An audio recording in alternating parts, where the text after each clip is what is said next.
हर बड़ा बिजनेस कभी एक छोटी सी आइडिया से शुरू हुआ था। एक आइडिया जो किसी समस्या का हल बना और फिर एक स्टार्टअप बन गया। नमस्कार, बहुत स्वागत है आप सभी का। मैं हूं अंजलि सिंह और आप देख रहे हैं let's start the startup show. हमारे शो में हम आपको बताएंगे स्टार्टअप वर्ल्ड की बड़ी खबरें, नए आइडियाज, इनोवेशन और एंटरप्रेन्योरशिप की इंस्पायरिंग स्टोरीज। साथ ही हम बात करेंगे उन पॉलिसीज की जो भारत में स्टार्टअप इकोसिस्टम को आगे बढ़ाने में अहम भूमिका निभा रही हैं। तो चलिए शुरुआत करते हैं आज का शो और सबसे पहले नजर डालते हैं इस वक्त की कुछ स्टार्टअप बड़ी न्यूज पर। तो देखिए, स्टॉक ब्रोकिंग प्लेटफॉर्म धन की पेरेंट कंपनी रेज सिक्योरिटीज का फाइनेंशियल ईयर 26 में नेट प्रॉफिट 20% घटकर 326 करोड़ रह गया। हालांकि कंपनी की आय लगातार बढ़ रही है और उसने फाइनेंशियल ईयर 26 में 900 करोड़ से ज्यादा का रेवेन्यू भी दर्ज किया है। वहीं पेट हेल्थ केयर स्टार्टअप वेटिक ने $40 मिलियन की फंडिंग हासिल कर ली है। कंपनी अब देश के ज्यादा शहरों से अपने वेट क्लिनिक्स नेटवर्क को बढ़ाने की तैयारी में है। इसके अलावा देखिए, लंबी लाइनों और लैब जाने की परेशानी को खत्म करने के लिए ऑरेंज हेल्थ लैब्स नई टेक्नोलॉजी और फास्ट सर्विस पर काम कर रही है। कंपनी 30 मिनट के अंदर घर से सैंपल कलेक्शन की सुविधा दे रही है, जिससे ब्लड टेस्ट कराना अब फूड डिलीवरी जितना आसान हो जाएगा। वहीं गेम्स क्राफ्ट के फाउंडर्स को मनी लॉन्ड्रिंग केस में गिरफ्तार किया गया था, लेकिन कर्नाटका हाईकोर्ट ने ईडी की गिरफ्तारी को अवैध बताते हुए उनकी रिहाई का आदेश दे दिया है। और आखिरी खबर, मई 2026 में फोन पे, गूगल पे और पेटीएम ने अपने अब तक के सबसे अधिक यूपीआई ट्रांजैक्शन किए। फोन पे ने 10.73 बिलियन ट्रांजैक्शन किए, जबकि गूगल पे और पेटीएम ने भी रिकॉर्ड वॉल्यूम हासिल किया है। तो ये थी आज की स्टार्टअप वर्ल्ड की कुछ अहम खबरें। अब बढ़ते हैं शो के अगले सेगमेंट, एक स्टार्टअप एक कहानी की ओर।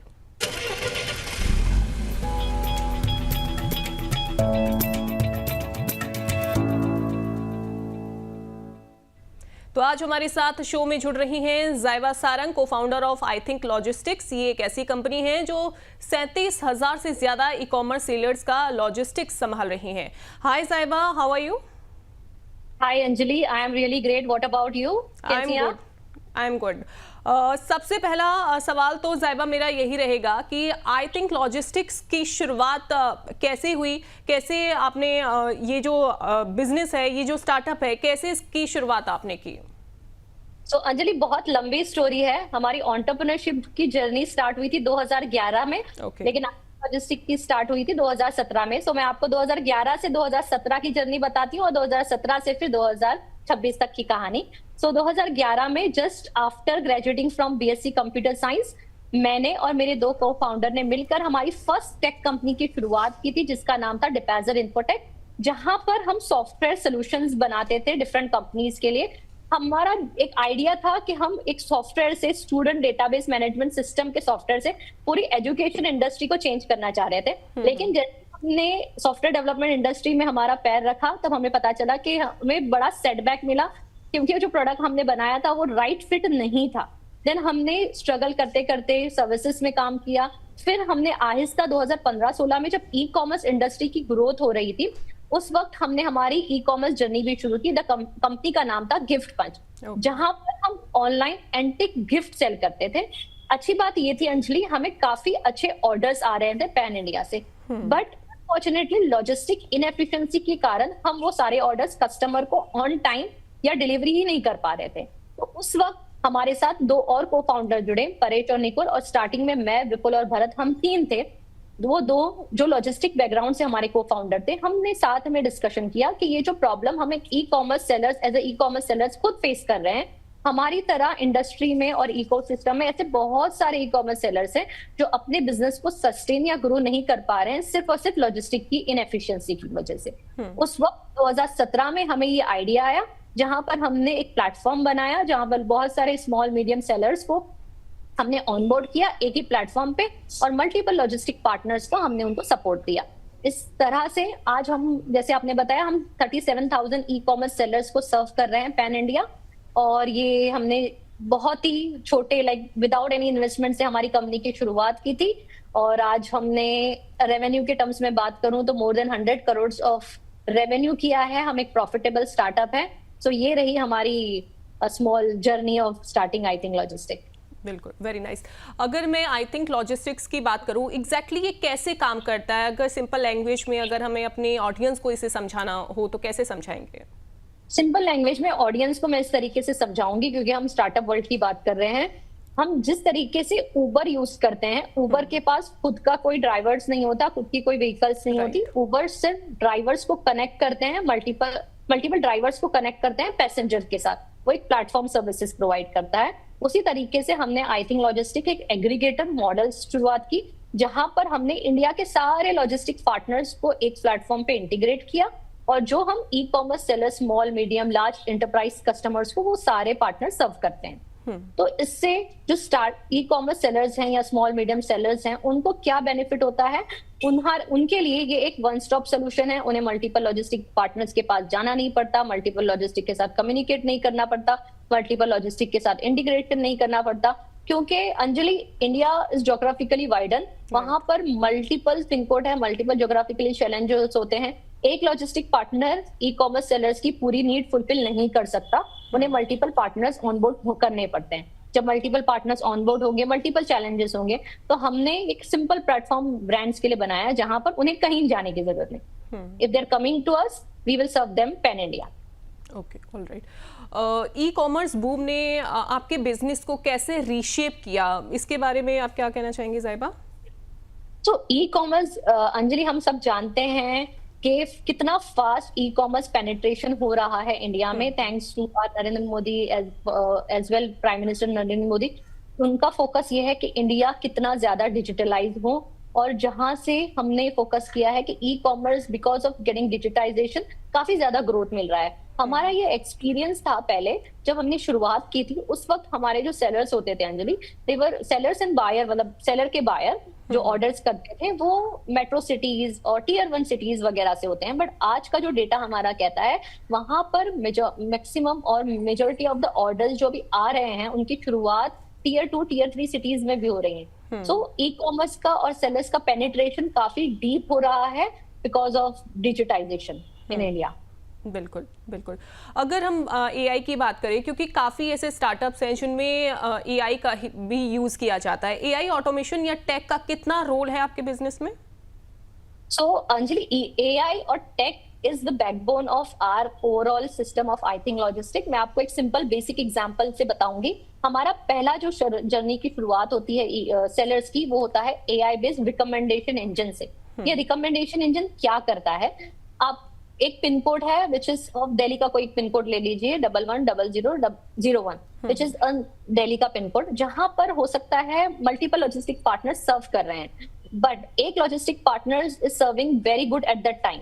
सो वो हमारा AI based recommendation engine multiple parameter combinations को एनालिसिस करके कि वो पिन कोड पे वो स्पेसिफिक लॉजिस्टिक पार्टनर की कितनी डिलीवरीज हुई हैं, कितनी फास्टर डिलीवरीज हुई हैं, उन्होंने सीओडी ऑर्डर्स कितने बेटर डिलीवर किए, वो सिर्फ प्रीपेड ऑर्डर करते हैं, वो स्पेसिफिक प्रोडक्ट कैटेगरी जैसे ब्यूटी पर्सनल केयर कैटेगरी को कितना अच्छे से हैंडल करते हैं, उनका लॉस परसेंटेज कितना है, उनका थेफ्ट परसेंटेज कितना है, उनका फर्स्ट अटेम्प्ट डिलीवरी रेशो कितना है। ये सारे पैरामीटर्स को हम ध्यान में रख के एआई बेस्ड रिकमेंडेशन इंजन से बेस्ट लॉजिस्टिक पार्टनर्स सेलर्स को असाइन करते हैं। ये तो एक फर्स्ट पार्ट हुआ हमारे ओवरऑल जर्नी का। इस तरीके से हर एक फेसेस में हम एआई को और टेक्नोलॉजी को यूटिलाइज करके ई कॉमर्स सेलर्स की लाइफ बेटर बनाते हैं। बिल्कुल। ज़ैबा, अगर स्मॉल D2C ब्रांड्स की अगर हम बात करें, तो उनके लिए आपकी जो सर्विस है वो कैसे गेम चेंजर साबित हुई? सो जनरली क्या होता है पता है अंजलि, इन ई कॉमर्स इंडस्ट्री और लॉजिस्टिक इंडस्ट्री, लोग सिर्फ प्लेटफॉर्म देखकर हट जाते हैं, बट हमारे एंड पे हम क्या करते हैं, हम ओनरशिप लेते हैं ब्रांड्स की। Like for us, we are managing और we are the logistic team. तो उनको सिर्फ अपने बिजनेस के दूसरे एस्पेक्ट जैसे मैन्युफैक्चरिंग हो गया, मार्केटिंग हो गया, या उनका प्रोडक्ट स्ट्रैटेजी, उस पे फोकस करना है, और हमें आई थिंक लॉजिस्टिक को उनकी लॉजिस्टिक टीम बन के काम करनी। We are not thinking ourselves as their logistic partner. We are thinking like their logistic team. So जब एक टीम एक गोल के लिए काम कर रही है, तो एक फोकस होके काम करते हैं। मतलब इसमें यहाँ पर your failure, our failure नहीं होता. It's us, we are failing as a team. Right. तो हम ओनरशिप लेते हैं ब्रांड्स के लिए, और हम फोकस करते हैं कि हम साथ में ग्रो करें उनके। बिल्कुल। ज़ाइबा, 37,000 ये नंबर काफ़ी बड़ा है और हम उम्मीद करते हैं कि नंबर और भी ज़्यादा डबल हो जाए। 37,000 से ज़्यादा सेलर्स का भरोसा, ये ट्रस्ट बिल्ड करने में कितना टाइम लगा? क्या किसी तरीके की प्रॉब्लम भी फेस की आपने? यस डेफिनेटली अंजलि, बहुत प्रॉब्लम फेस हुई और ये इजी नहीं था हमें यहाँ तक की जर्नी पहुंचने के लिए। इसके लिए हमें कंप्लीटली 9 इयर्स लगे, तब जाकर हमने एटलीस्ट 37,000 सेलर्स को सर्व कर पा रहे हैं। जब बेसिक चैलेंजेस मैं आपको बताऊं अंजलि, जब हमने शुरुआत की थी nobody was aware about I think logistic, किसी को पता ही नहीं था ब्रांड क्या कर रही है। उस वक्त हमने फाउंडर्स ने इंडिविजुअली हम जाते थे कस्टमर्स के पास, एक स्पेसिफिक सिटीज में, जैसे सूरत हो गया, दिल्ली हो गया, मुंबई हो गया, एक एक सिटीज में हम जाते थे for a week and make sure करते थे हम इंडिविजुअल कस्टमर्स को मिले, उनकी नीड समझे, उनको हमारे प्रोडक्ट के बारे में बताए और उनको ऑनबोर्ड करे। ऐसा करते करते एटलीस्ट कम से कम हमने 1 और 2 इयर्स तक हम फाउंडर लेड सेल्स टीम थी। उसके बाद आहिस्ता आहिस्ता हमने हमारे सेल्स टीम को ऑनबोर्डिंग किया और फिर हमने डिजिटाइजेशन पर फोकस किया, जहां पर हमारा कंप्लीट मतलब 37,000 में से मैं कहूँ approximately more than 80%, 90% I would say our customers are from digital penetration. Now that we are not going and meeting them, we are onboarding them digitally. Nice. लेकिन ज़ाइबा, शिप रॉकेट की अगर हम बात करते हैं या फिर हम और भी डिलीवरी की अगर हम बात करें, तो ये बड़े कॉम्पिटिटर्स इस टाइम पर मार्केट में हैं। ये आई थिंक लॉजिस्टिक्स कैसे खुद को अलग बनाता है? आपको नहीं लगा कि स्टार्टिंग में कि क्योंकि ऑलरेडी जब ये कॉम्पिटिटर्स मार्केट में हैं और इतना अच्छा कर रहे हैं, ट्रस्ट बिल्ड ऑलरेडी कस्टमर्स का इनके ऊपर हो रहा है, तो शायद थोड़ी सी प्रॉब्लम आ सकती है? यस अंजलि, आपका राइट क्वेश्चन है।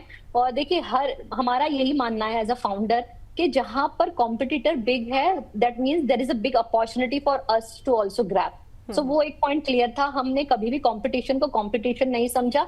हमने हमेशा कुछ ना कुछ उनसे सीखा और मेक श्योर किया कि हम हमारी जर्नी को किस तरीके से बेटर करें। तो कंपटीशन तो हमारे लिए डेफिनेटली मैटर करता है, बट उसके इम्पोर्टेंट हमारे लिए मैटर करता है कि हम हमारे कस्टमर को कैसे बेटर सर्व कर सके। सो अंजलि, आप देखोगे हर एक बिजनेस में कंपटीशन तो होता ही है। कोई एक लीडर होता है, कोई एक फॉलोवर होता है, और there is a space for each and everyone to grow. हमने हमारा नीश, हमारी यूएसपी को फोकस रखते हुए हमने 100 करोड़ की कंपनी बिल्ड की है। सो यही आई गेस एक हमारा कस्टमर सेंट्रिसिटी आई वुड से एक किक है या फोकस है, जहां से हम ग्रोथ कर पा रहे हैं। बिल्कुल बिल्कुल ज़ाइबा। सेम होता है। देखिए, अगर आप बोलोगे हम में और दूसरे कॉम्पिटिटर में, the nature of business is same. I always say this, what are we doing that is same, the difference is how are we doing it. Right, very nice. Zaiba, funding की अगर हम थोड़ी सी बात करें, तो फंडिंग की जो जर्नी रही है वो कैसी रही है? इन्वेस्टर्स को पिच करना कितना ज़्यादा मुश्किल था या आसान आपके लिए रहा? Anjali, to be I correct you, we are currently a bootstrap company. हमने कोई इन्वेस्टमेंट्स नहीं लिया है, but yes we are bootstrap and a profitable company. हम खुद को ही सस्टेन कर पा रहे हैं और प्रॉफिट जनरेट कर पा रहे हैं हमारी कंपनी में। ओके। एंड टीम बिल्ड करना, टीम कैसे आपने बिल्ड की है? कितना मुश्किल ये रहा? और मेन है किसी भी बिजनेस के लिए, किसी भी स्टार्टअप के लिए, कि सही टीम को ढूंढना, उसमें कितना ज्यादा समय लग गया? आपने बहुत सही बात कही अंजलि। टीम, आई ऑलवेज से business is build around people, whether they are your customer, they are your vendor, they are your team, it's people. Business is about all managing the people, and if you get right people, your journey will definitely become better. So in our case, I'll tell you from the founders perspective, हम 5 founders थे, तो 5 founders ने हमारी department wise और roles and responsibility equally divide कर ली थी different departments में। सो उससे हमें एक बेनिफिट ये हुआ था कि हम फोकसफुली अपने अपने काम को बहुत अच्छे तरीके से कर रहे थे, और उसके साथ साथ हम टीम बिल्डिंग की पर फोकस कर रहे थे। जैसे हमारी जो पुरानी कंपनी थी डिपैज एंड इन्फोटेक, वहां से कुछ लोग हमारे साथ जुड़े और हमने न्यू बंदे भी ऐड किए। Anjali, to be very honest, मतलब हमारे पास आज भी वो लोग हैं जो हमारे साथ 9 ईयर्स से जुड़े हैं। मतलब काफी सारे लोग, हमारे पुराने लोग हमारे साथ जुड़े हुए हैं। उसका एक ही रीजन था, हमारे ऑर्गेनाइजेशन में आज भी और पहले भी हमने कभी भी फाउंडर एम्प्लॉय और फाउंडर टीम ऐसा सेग्रीगेशन या डिफरेंस नहीं क्रिएट किया। For us it's always about team, और हमारा ये क्लियर फंडा है कि जहां पर अगर फाउंडर रॉन्ग है और we need to learn something from the team, we have to get it. तो वो एक हमारा जो कल्चर था वही हमारे लिए लोगों को अट्रैक्ट करने का एक जरिया बना, जहां पर एक ने ज्वाइन किया तो उसने दूसरे को रेफरेंस दिया और इस तरीके से लोग आते गए और हमारी टीम बनती गई। And I am very glad and happy to have a team like this, जो हमारे विजन पे, जैसे आपने कहा अंजलि, कस्टमर्स को ऑनबोर्ड करना जब हमने नया नया शुरुआत किया है वो उतना ही डिफिकल्ट होता है जितना हमें हमारी टीम में नए लोगों को लाना, बिकॉज वो भी अपना करियर, वो भी अपना फ्यूचर किसी ऑर्गेनाइजेशन पर डिपेंडेंट करते हैं। तो हमारा एज अ फाउंडर हमेशा ये अलाइनमेंट होता है कि जिसने हम पे ट्रस्ट किया as a customer, as a vendor और as a team, it's our complete responsibility to give back to them, और वही हम करते हैं। बिल्कुल राइट। एंड कितने टीम मेंबर्स हैं? हमारे 250 प्लस है। ओके। एंड सबसे ज़्यादा मेन होता है कि किसी भी टीम मेंबर का या फिर जब भी आपके साथ कोई भी कस्टमर जुड़ भी रहा है तो मेन होता है ट्रस्ट, एंड शायद यही वजह है कि 250 प्लस मेंबर्स जो आपके साथ में अभी टीम एज अ टीम जुड़े हुए हैं वो आगे भी यूं ही जुड़े रहे, और 9 साल से आप बता रही हैं कि वो 9 साल से या उससे ज़्यादा से जुड़े हुए हैं। शायद वो यही रीज़न है, एक मेन है ट्रस्ट। जोया, आरटीओ हर सेलर का सबसे बड़ा दर्द होता है, कहीं ना कहीं प्रॉब्लम भी होती है। अब आपका प्लेटफॉर्म जो है वो इसे प्रैक्टिकली कैसे हैंडल करता है? तो Anjali, RTO stands for return to origin, जहां इसका मतलब ये है कि जब ऑर्डर कस्टमर सेलर के एंड से डिस्पैच हो गया, वो कस्टमर को डिलीवरी ना होते हुए सेलर के पास रिटर्न आ जाता है। तो मैं आपको ई कॉमर्स की जर्नी बताती हूँ। ई कॉमर्स की तीन फेज में हमने मतलब जर्नी डिवाइड होती है, first mile, mid mile and last mile.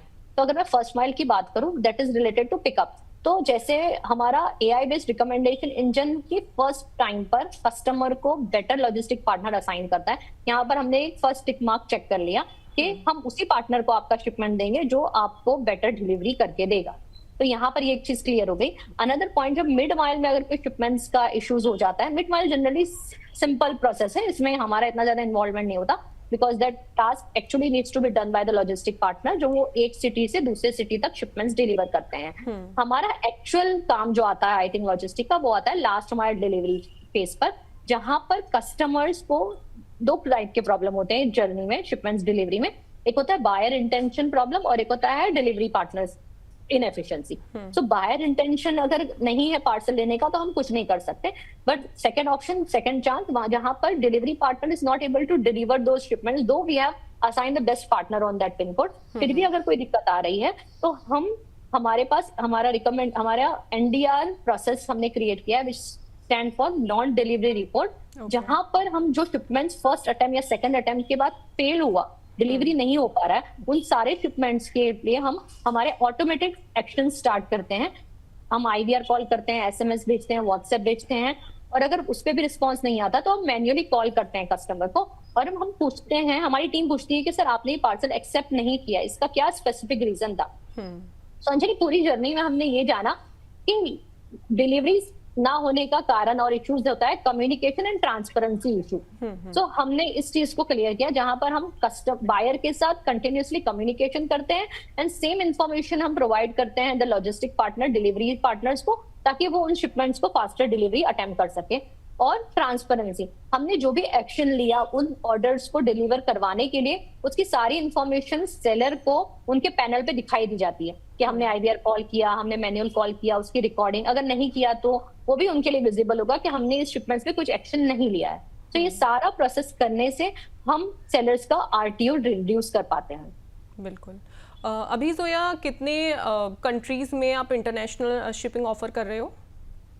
तो इंटरनेशनल शिपमेंट्स हम हमारे नेटवर्क से, खुद के नेटवर्क से 4 कंट्रीज में कर रहे हैं, यूएसए, यूके, ऑस्ट्रेलिया, कनाडा, जहां पर हमारा नेटवर्क कहने का मतलब ये है कि for the sellers I think logistic is their logistic partner, मतलब वहां पर हम ही ट्रैकिंग डिटेल्स, सारी चीजें हमारी होती है, प्रोडक्ट हमने पूरा कंप्लीटली हमारे एंड से स्टिच किया है और हम डिलीवरी करते हैं। अदरवाइज 200 प्लस कंट्रीज में हम डिलीवर करते हैं पार्टनर नेटवर्क के थ्रू। लेकिन आपको नहीं लगता कि इंडिया के छोटे सेलर के लिए ग्लोबल शिपिंग अभी भी बहुत ज्यादा कॉम्प्लिकेटेड लगती है? अब इस गैप को आप कैसे फुलफिल कर रहे हो? 100% अंजलि, ये बहुत प्रॉब्लम है स्मॉल ई कॉमर्स सेलर्स के लिए ग्लोबली शिप करना, बिकॉज अगर उन्हें इंडिया, विद इन इंडिया करना है तो यहाँ पर ना कंप्लायंसेस का इशू है, ना टैरिफ का इशू है, nothing like that. But international countries में सबसे पहले इश्यूज ये सारी चीजें आते हैं, कंप्लायंसेस, कौन सी कंट्रीज के कौन से प्रोडक्ट अलाउड है, कौन सी कंट्रीज में कौन से प्रोडक्ट के क्या कॉम्प्लिकेशंस होते हैं इन टर्म्स ऑफ कंप्लायंस, उसके डॉक्यूमेंटेशंस क्या होते हैं, ये सारी चीजें होती हैं। प्लस उनके टैरिफ्स हैं, उनके टैक्सेस हैं, ये सारी चीजें उनको जानना बहुत जरूरी है।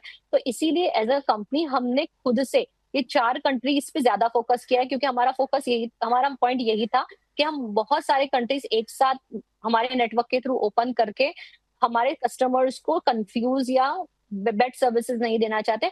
हम उन्हें फोकसफुली बेस्ट सर्विसेज के लिए हम सिर्फ 4 कंट्री फिलहाल कर रहे हैं, ताकि जिसका हमें कंप्लायंस का पूरा कंप्लीट आइडिया है, उसका डॉक्यूमेंटेशन का कंप्लीट आइडिया है, उनका टैरिफ किस तरीके से काम करता है, वो सारी चीजें हमारे पास क्लियर है, और इसीलिए हम इन कंट्रीज पर फोकसफुली काम कर रहे हैं। ये आपको लगा कि स्टार्टअप की जर्नी में एक कोई ऐसा मोमेंट आया हो जब आपको लगा हो कि अब शायद गिव अप कर देना चाहिए?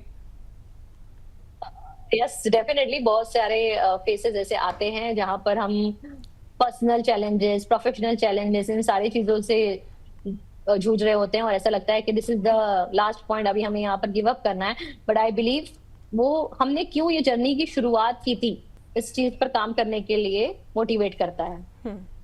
तो हमारा वाई हमेशा से बहुत क्लियर था कि हमें एज अ फाउंडर और एज अ इंडिविजुअल इंडिया के लिए कुछ बेटर करना है। As a country, as a citizen, we want to give best to our country.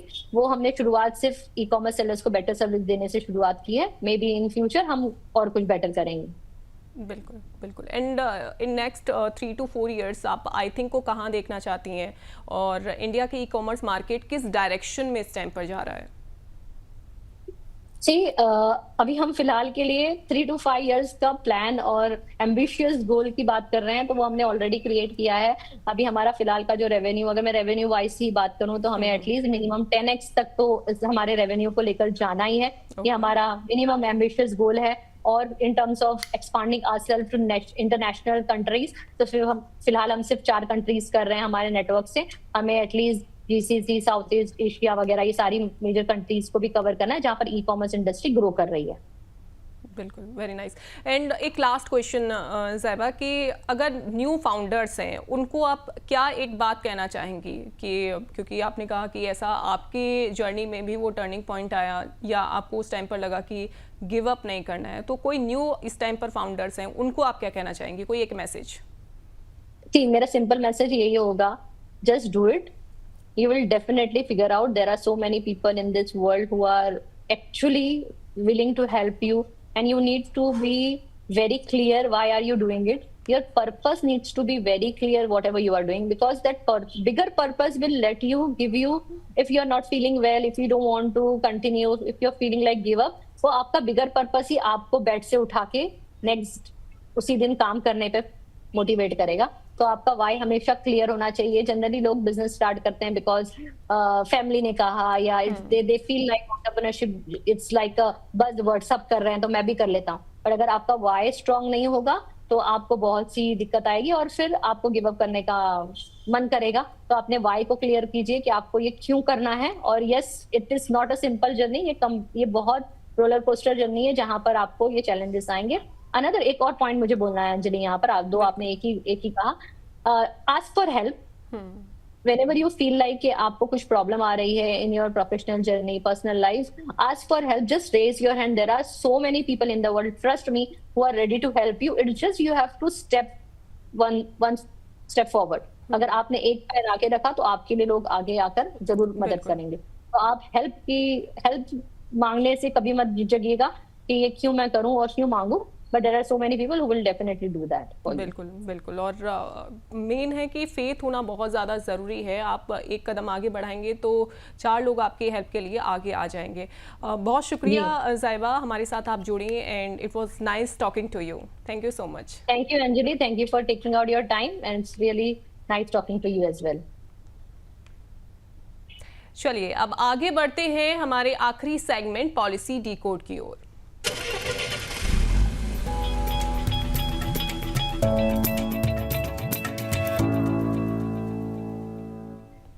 Bharat में स्टार्टअप इकोसिस्टम को मजबूत करने के लिए केंद्र और अलग अलग राज्य सरकारें नई नीतियां ला रही हैं। आज हम ओडिशा स्टार्टअप पॉलिसी की बात करेंगे। ये क्या है ओडिशा स्टार्टअप पॉलिसी, सबसे पहले हम वो जान लेते हैं। देखिए, ओडिशा को भारत के प्रमुख स्टार्टअप हब्स में शामिल करना इसका एक मकसद है। वहीं नए उद्यमियों को फंडिंग, इंक्यूबेशन, मेंटोरशिप में अवसर प्रदान करना, महिला स्टार्टअप्स की हिस्सेदारी कम से कम 33% हो, इसमें ये स्टार्टअप ओडिशा स्टार्टअप पॉलिसी है। और इसके अलावा इसके फायदे क्या हैं आप वो भी जान लीजिए। देखिए, ओडिशा स्टार्टअप पॉलिसी के फायदे हैं कि 20,000 प्रति माह तक सस्टेनेंस अलाउंस जो है वो 1 साल तक आपको दिया जाएगा, यानी कि 20,000 हर महीने। इसके अलावा 15 लाख तक product development and marketing support जो है वो इसमें मिलेगा।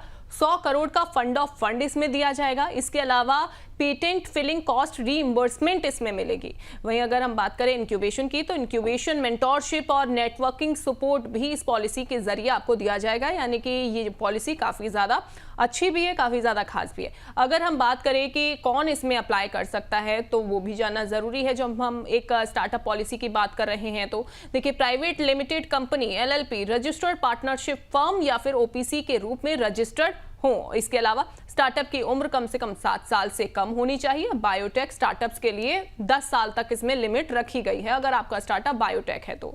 वहीं किसी भी वित्तीय वर्ष में टर्नओवर 25 करोड़ से ज्यादा ना हो। इसके अलावा देखिए, ओडिशा में रजिस्टर्ड होना आपको होगा। इसके अलावा कम से कम 50% क्वालिफाइड वर्कफोर्स ओडिशा में काम करती हूँ, इस बात का भी आप ध्यान रखिए। वहीं बिजनेस किसी नए प्रोडक्ट, सर्विस या टेक्नोलॉजी पर काम कर रहा हो और उसमें इनोवेटिव, जो आपका स्टार्टअप है वो इनोवेटिव होना चाहिए, क्योंकि जब भी ऐसी पॉलिसीज आती हैं तो वो कोशिश यही की जाती है कि अगर आपका स्टार्टअप इनोवेटिव नहीं होगा, जो बहुत ही ज़्यादा बेसिक होगा, तो शायद आपको अप्रूवल इस पॉलिसी के लिए ना मिले। अब कैसे कर सकते हैं अप्लाई, वो भी आप जान लीजिए। सबसे पहले तो स्टार्टअप ओडिशा पोर्टल पर आपको जाना है। वहां पर स्टार्टअप रिकॉग्नाइजेशन के लिए आवेदन आपको करना होगा, यानी कि आपको अपने स्टार्टअप को रजिस्टर्ड वहां पर करवाना होगा।